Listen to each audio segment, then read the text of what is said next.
వాంతిలో పాటు ఉందేమో. అయ్యో అయ్యో ఈడే తీయమంట. వీడియోస్ పడితే ఈడే తీస్తుంది. అదే పడ్డ సంది తీస్తున్నది అన్నది. అన్ని తీసినా పంపిస్తా. పంపిస్తుంది కదా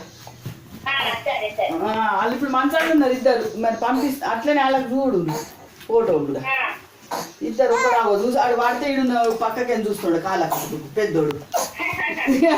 ఆడ కష్టపడి తీడి ముఖం చూస్తున్నాడు. అద్దా